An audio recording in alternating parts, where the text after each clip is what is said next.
Hello students, good morning to all of you. In unit number 2 chemistry, in last video lecture we were discussing about electromagnetic wave. Electromagnetic wave means the wave which have both electrical field and magnetic field perpendicular to each other and also perpendicular to the direction of propagation. The waves are known as electromagnetic wave, यानी इस type की wave जिसमें electrical field भी हो और magnetic field भी हो और दोनों एक दूसरे के परपेंडिकुलर हो और साथ में वो किस चीज के परपेंडिकुलर हो, डायरेक्शन ऑफ प्रोपेगेशन के। उन वेव्स को जनरली क्या बोला जाता है? Electromagnetic waves. क्लियर है? मैंने बोला था वेव की फ्रीक्वेंसी होती है that is inverse of time, also have unit second inverse. Frequency generally inverse of time, frequency is equals to 1 t and unit is second inverse which is also known as hertz। इसकी unit को hertz भी बोल सकते हैं, यानी second inverse और hertz same चीज होती है। फिर बोला था frequency is equals to c upon t और wave number is equals to c upon lambda. Wave number is equals to 1 upon lambda and lambda represents the wavelength of the wave. Means दो maxima और दो minima के बीच का distance generally क्या कहलाता है? Wavelength of the wave. और इसके बाद ये भी बताया था कि हर एक इलेक्ट्रोमैग्नेटिक वेव के अंदर 7 डिफरेंट टाइप की रेडिएशंस होती हैं, यानी एक single electromagnetic wave is a composite of the 7 different kind of radiations and that is known as electromagnetic wave spectrum. यानी एक इलेक्ट्रोमैग्नेटिक वेव के अंदर 7 डिफरेंट टाइप की रेडिएशंस होती हैं, अलग अलग फ्रीक्वेंसी की। उनको जनरली क्या बोला जाता है? Electromagnetic spectrum. यानी ईएम वेव को डिफरेंट फ्रीक्वेंसीज को 7 पार्ट में डिवाइड कर रखा है। Radio wave, microwave, IR infrared, visible range, ultra violet range, X ray rays और लास्ट कौन सी रेडिएशन होती है? Gamma radiation. This is the maximum frequency radiation. This is the minimum frequency radiation. और मुझे पता है फ्रीक्वेंसी और वेवलेंथ में इनवर्स रिलेशन होता है, that's why lambda is maximum for radio wave. That's mean longest wavelength होती है किसकी? रेडियो वेव की। एंड शॉर्टेस्ट वेवलेंथ किसकी करस्पॉन्डिंग होती है आपकी? Generally gamma radiation. ये पूरा इलेक्ट्रोमैग्नेटिक वेव स्पेक्ट्रम था। क्लियर है? This was the electromagnetic wave spectrum. एक एनसीईआरटी का क्वेश्चन गिवन है, इन्हीं फॉर्मूलों पे बेस्ड है। क्वेश्चन दे रखा है calculate the wavelength, frequency and wave number of a wave have a time period of 2 into 10 raised to power minus 10 second. Calculate wavelength, frequency and wave number of a wave have a time period of 2 into 10 raised to power minus 10 seconds. This is the time period of the wave. उसने बोला कि ये time period है इस wave का, इस wave की wavelength, frequency और क्या निकालो? Wave number. तो मैंने ये पढ़ाया था फ्रीक्वेंसी कि एक दिए गए टाइम में कोई इवेंट कितनी बार अकर होता है उसे क्या बोला जाता है? आपकी फ्रीक्वेंसी। तो frequency is inversion of time, reciprocal of time is frequency. Clearly बताया था फ्रीक्वेंसी का मतलब होता है 1 अपॉन टाइम। यूनिट भी इसकी सेकंड इनवर्स होती है जिसको हम हर्ट्ज भी बोलते हैं। तो फ्रीक्वेंसी तो डायरेक्टली कैलकुलेट की जा सकती है। कैसे? इसने टाइम पीरियड दे रखा 2 into 10 raised to power minus 10, तो frequency will be equals to 1 into 10 raised to power minus 10 और 1/2 को लिख दिया 0.5 और 10 raised to power minus 10 ऊपर जाके बन गया प्लस का 10, that is 5 into 10 raised to power 9 second inverse और hertz. This is the frequency of wave. जिस वेव का ऊपर टाइम पीरियड दिया गया था उस वेव की क्या निकाल ली हमने? फ्रीक्वेंसी। ये भी रूल पढ़ा था, nu is equals to C upon lambda and c is the speed of light. तो 3 into 10 raised to power 8 metre per second divide by 5 मुझे यहां से फ्रीक्वेंसी दे रखी, वेवलेंथ कैलकुलेट करनी। Wavelength will be equals to C upon frequency. Nu is equals to c by lambda. Lambda मुझे calculate करना है तो मैं न्यू को कहा ले आया नीचे। अब रखो 3 into 10 raised to power 8 meters per second divided by frequency 5 into 10 raised to power 9, 3 upon 5। ये 10 की पावर 8 और ये 10 की पावर 9, कितना बचा? नीचे बचा 10 raised to power 1, ऊपर ले जाऊंगा तो 10 raised to power माइनस का 1, दिस इज द मीटर। ये आपकी क्या बन जाएगी, वेवलेंथ। और वेवलेंथ का रेसिप्रोकल ही क्या कहलाता है, वेव नंबर 1 लैम्डा। ये बन जाएगा 1/3/5 इंटू 10⁻⁻1, यही बनेगा ना। और जो 10⁻⁻1 है ऊपर जाके क्या बन गया 10⁻1, 3/5 5/3 इंटू 10⁻1 50/3 मीटर इनवर्स। समझना है। उसने दिया था हमें टाइम पीरियड, क्या दिया था, टाइम पीरियड। और टाइम पीरियड का इनवर्स क्या होता है, फ्रीक्वेंसी।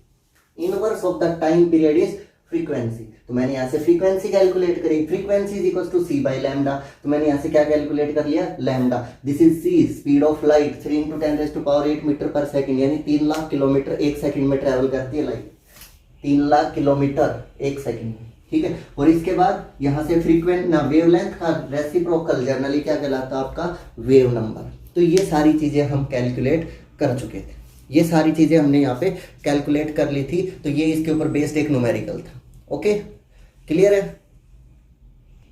ओके, नेक्स्ट टॉपिक है प्लैंक थ्योरी। प्लैंक थ्योरी जिसको बोलते हैं हम ऑफ इलेक्ट्रोमैग्नेटिज्म, यानी प्लैंक्स क्वांटम थ्योरी बोलते हैं इसको। प्लैंक्स इलेक्ट्रोमैग्नेटिक और क्वांटम थ्योरी। प्लैंक्स इलेक्ट्रोमैग्नेटिक और क्वांटम थ्योरी बहुत सिंपल सी थ्योरी है जो पार्टिकल नेचर ऑफ लाइट बताती है। जनरली किसके बारे में डिस्कस करती है, पार्टिकल नेचर ऑफ लाइट। ये कहता है कि किसी भी लाइट सोर्स से निकलने वाली लाइट, यानी किसी भी इलेक्ट्रोमैग्नेटिक रेडिएशन की एनर्जी कंटिन्यूअस नहीं होती। उसने बोला energy of radiation is not continuous. Word सुनना जी, इसने बोला not continuous but discrete. Not continuous but discrete, यानी दो चीजें होती हैं। एक तो आप जाते हो किसी रैंप से, एक फ्लोर से दूसरे फ्लोर तक जाने के लिए हम रैंप का यूज करते हैं। एक फ्लोर से दूसरे फ्लोर तक जाने के लिए हम स्टेयर्स का भी यूज कर सकते हैं। क्लियर है। मेरे पास दो रास्ते हैं, ग्राउंड फ्लोर से फर्स्ट फ्लोर तक जाना है तो दो रास्तों से जाया जा सकता है। या तो आप किसी रैंप का यूज कर सकते हैं जिसके ऊपर कोई भी किसी भी टाइप का डिजाइन बना हुआ नहीं। एक मैं किसका यूज कर सकता हूं, स्टेयर्स का। स्टेयर्स में एक स्टेयर से दूसरी स्टेयर तक जाने के लिए जितना पैर आपको लिफ्ट अप करना पड़ता है that is a fix quantity according to the stairs. अगली स्टेयर पे पैर रखने के लिए आपको कितना पैर उठाना पड़ेगा वो फिक्स है, क्योंकि वो स्टेयर की हाइट पे डिपेंड करता है। लेकिन किसी रैंप से जाते टाइम ये आप पे डिपेंड करता है, आप पैर को कितना आगे रखते हैं या कितना पीछे रखते हैं, कितनी हाइट से उठा के रखते हैं। That is continuous form of energy. और ये कौन सी फॉर्म होती है, डिस्क्रीट, यानी किसी की भी एनर्जी छोटे छोटे पार्ट्स में डिवाइडेड होती है। इसे नहीं समझ में आया तो दूसरा एग्जाम्पल देखो। आपके पास अनाज है, गेहूं है, एक तो आपने उसको पूरे रूम के अंदर फैला रखा है, that is continuous form of the wheat. और एक बार आपने उन्हीं अनाज को किसके अंदर डाल दिया, पैकेट्स में, बोरियों के अंदर डाल दिया, तो वो क्या बन गए, पैकेट्स बन गए बड़े बड़े। तो उन पैकेट्स को बोला जाता है डिस्क्रीट फॉर्म, और आपने रूम के अंदर फैला रखा उसको क्या बोला जाता है, आपकी कंटिन्यूअस फॉर्म। तो इसी तरीके से प्लैंक्स थ्योरी कहती है the energy of radiation is not continuous but it is present in the form of discrete packets, and these discrete packets of energy are named as quanta. These were named as quanta. इनको क्या नाम दिया गया था, quanta नाम दिया गया था, ठीक है। और इनको क्वांटम भी बोलते हैं, क्वांटा या फिर क्या बोलते हैं, quantum. These were named as quanta और क्वांटम। बात समझ रहे हो ना, कि किसी भी रेडिएशन, इलेक्ट्रोमैग्नेटिक रेडिएशन की एनर्जी कंटिन्यूअसली नहीं होती, वो छोटे छोटे पैकेट्स की फॉर्म में होती। These packets of energy were named as quanta, and in the case of electromagnetic waves the energy of quanta is represented, quanta of energy are represented as photon, यानी मैं क्वांटा की जगह दूसरा नाम क्या लिख सकता हूं, फोटोन। तो डेफिनेशन कहती है the energy of electromagnetic radiation is not continuous, it is present in the discrete form, discrete packets of energy named as quanta or named as photons. Energy of electromagnetic waves is not continuous, but present in the form of packets of energy. Called quanta और photons. Electromagnetic radiation के case में मैं quantum को या quanta को किस form में represent करता हूँ, फोटोन के फॉर्म में। आप एक को याद रख सकते हो। देखो क्या कहती है थ्योरी, प्लैंक्स थ्योरी बोलती है कि एनर्जी दो फॉर्म में होती है, या तो कंटिन्यूस होगी या डिस्क्रीट। बट किसी भी इलेक्ट्रोमैग्नेटिक रेडिएशन की एनर्जी या माइक्रोस्कोपिक यानी छोटे पार्टिकल्स के पास जो एनर्जी लाइक इलेक्ट्रॉन, प्रोटॉन और न्यूट्रॉन, वो कभी कंटिन्यूस नहीं होती, वो हमेशा डिस्क्रीट फॉर्म में होती है, पैकेट्स ऑफ एनर्जी की फॉर्म में पाई जाती है। रेडिएशन की एनर्जी हमेशा किस फॉर्म में मिलेगी, पैकेट्स की फॉर्म में। और उन पैकेट्स ऑफ एनर्जी को जनरली क्या नाम दिया जाता है, फोटॉन्स, या फिर क्या नाम दिया जाता है, क्वांटा। क्लियर है जी। कॉन्टिन्यूस का एग्जांपल बताया आपको, ग्राउंड फ्लोर से फर्स्ट फ्लोर पे जाना है तो आप किसका यूज कर सकते हो, इस टाइप के एक रैंप का यूज कर सकते हो, स्लोप का यूज कर सकते हो। आप किसका यूज कर सकते हो, स्टेयर्स।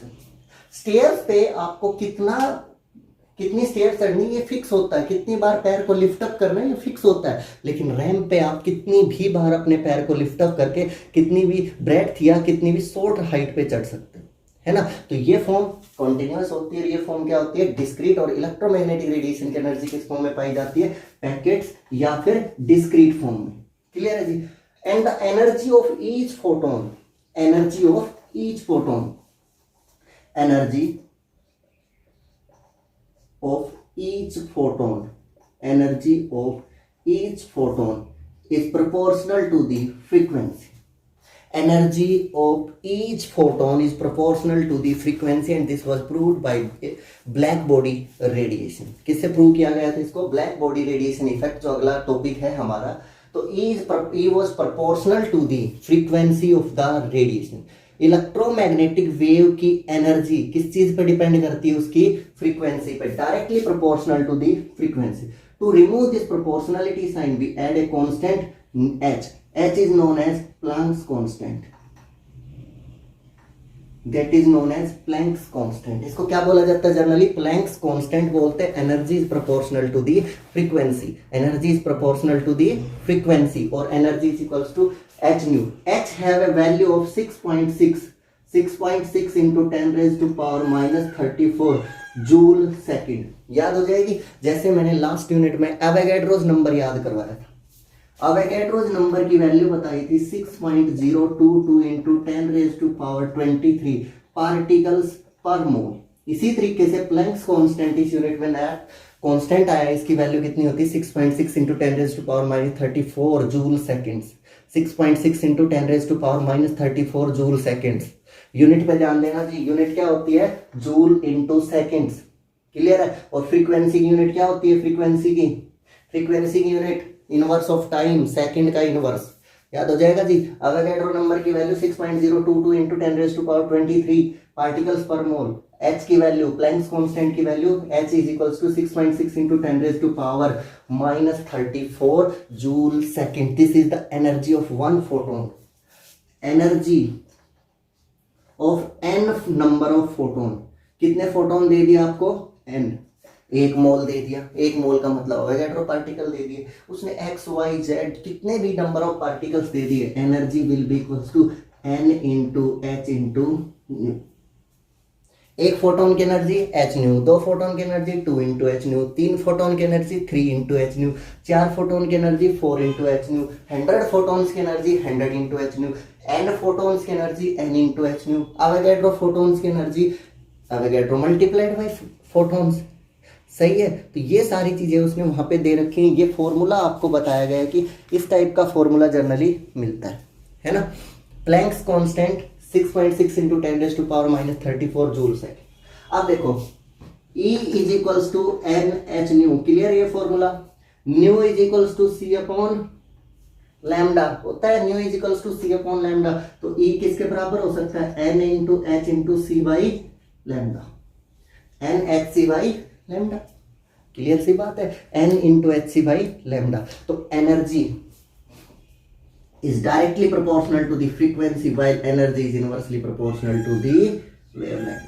याद हो जाएगा, ये छोटा सा फॉर्मूला है। E is equals to h nu, energy directly proportional to the frequency, energy inversely proportional to the wavelength. Okay, clear है। चलो देखते हैं, मैंने रेडिएशंस लिखवाई थे थोड़ी देर पहले। Radio, micro, infrared, visible, ultraviolet, x ray, gamma ray. और ये भी बोला था इसकी फ्रीक्वेंसी मैक्सिमम होती है और इसकी लैम्डा शॉर्टेस्ट होती है। और ये भी बोला था इधर इसकी फ्रीक्वेंसी मिनिमम होती है और इसकी वेवलेंथ लॉन्गेस्ट होती है। अब मुझे एनर्जी बताओ किसकी सबसे ज्यादा है, देख के बताओ जल्दी से। एनर्जी का फॉर्मूला क्या लिखवाया? इलेक्ट्रोमैग्नेटिक रेडिएशंस की एनर्जी कंटिन्यूस ना होकर डिस्क्रीट पैकेट्स की फॉर्म में होती है, पैकेट ऑफ एनर्जी की फॉर्म में होती है। नाम क्या होता है? फोटॉन्स या क्वांटा। उनकी एनर्जी का फॉर्मूला बताया था E = NH × न्यू।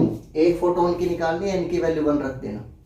फिर इसके बाद E also proportional to the H NhC/λ। Energy और फ्रीक्वेंसी में कैसा रिलेशन है? एनर्जी और फ्रीक्वेंसी में कौन सा रिलेशन है? डायरेक्ट या indirect? Directly proportional, indirectly proportional, inversely proportional sorry. तो एनर्जी और फ्रीक्वेंसी एक दूसरे के डायरेक्ट है। इसकी एनर्जी मैक्सिमम है ना, सॉरी फ्रीक्वेंसी मैक्सिमम है तो एनर्जी क्या होगी? मैक्सिमम। एनर्जी और वेवलेंथ में कैसा रिलेशन है? इनवर्स। इसकी वेवलेंथ शॉर्टेस्ट है तो एनर्जी क्या होगी? मैक्सिमम। इसकी फ्रीक्वेंसी मिनिमम है तो एनर्जी भी क्या होगी? Minimum. Energy and frequency are directly, energy and wavelength are inversely related. Formula clearly ये बात कह रहा है। तो इसकी एनर्जी क्या होगी? मिनिमम। इसकी वेवलेंथ लॉन्गेस्ट है, दैट्स व्हाई एनर्जी भी क्या होगी? मिनिमम। ये ऊपर से नीचे एनर्जी की इंक्रीजिंग ऑर्डर है। This is the increasing order of energy of electromagnetic wave spectrum. सबसे ज्यादा एनर्जी की रेडिएशन होती है रेडियो वेव, उससे कम ना सॉरी हाईएस्ट एनर्जी की रेडिएशन होती है गामा, फिर उससे कम एक्सरे, फिर उससे कम यूवी, फिर उससे कम visible. Okay, after discussion of Planck's law of electromagnetic waves, next topic is photo electric effect. Means मैं कह रहा था कि जैसे कोई भी यूनिवर्स है हमारा, universe is made up of the two things. First is the energy and second one is your mass. Means complete universe is composite of only two things. इस यूनिवर्स में ओनली दो चीजें होती हैं, एक तो मास है और दूसरा क्या होता है? एनर्जी। और वो एक दूसरे के अंदर इंटर कन्वर्टेबल भी होते हैं, मतलब मास एनर्जी में बदल जाता है और एनर्जी किस में बदल जाती है? मास। समझ गए इतनी बात कि यूनिवर्स में कितनी चीजें होती हैं? दो चीजें। एनर्जी जो होती है वो रिप्रेजेंट होती है हमेशा किस फॉर्म में? वेव नेचर के फॉर्म में। यानी वेव, रेडिएशन, रेज जो होती हैं उनके अंदर सिर्फ और सिर्फ क्या मान के चला जाता है? Maximum energy. दूसरा मास, मास को बोला जाता है पार्टिकल नेचर। यानी mass is represented by particle nature and wave nature represents energy. Clear है जी? Universe is made up of only two things, first is the mass and second one is energy. Clear है? Energy को represent करती है एक wave और मास को represent करता है पार्टिकल। क्लियर है? तो अभी हम क्या पढ़ रहे थे? Electromagnetic wave. यानी हम टॉपिक क्या पढ़ रहे थे? वेव। तो वेव के अंदर क्या होती है? एनर्जी। और अगर वेव में मास भी आ जाए तो कितने कैरेक्टर हो गए वेव के? दो। वेव एनर्जी को रिप्रेजेंट करती है, कितना नेचर? एक। अगर उसी वेव के अंदर कुछ थोड़ा बहुत माइन्यूट नेग्लेजिबल मास भी प्रेजेंट हो तो उसके अंदर कितने बिहेवियर हो गए? दो। That is called dual nature of, that is known as dual nature of wave. यानी वेव एनर्जी भी होती है और वेव के अंदर थोड़ा बहुत अगर मास भी प्रेजेंट हो तो that is known as dual nature. कौन कौन सा? Wave is composite of energy plus particle.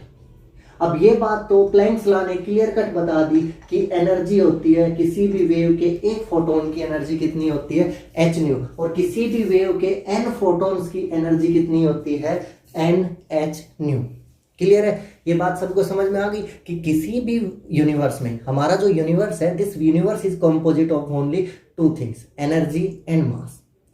हम यहाँ पे पढ़ रहे थे एनर्जी वो वेव नेचर से डिफाइन होती है, दूसरा मास वो पार्टिकल का वो कौन सा नेचर होता है? पार्टिकल। क्लियर? उसके बाद कहता है हम पढ़ रहे थे इलेक्ट्रोमैग्नेटिक वेव, यानी हम क्या पढ़ रहे थे? वेव। तो वेव के अंदर क्या होती है? Energy given by planks law, E = NH new.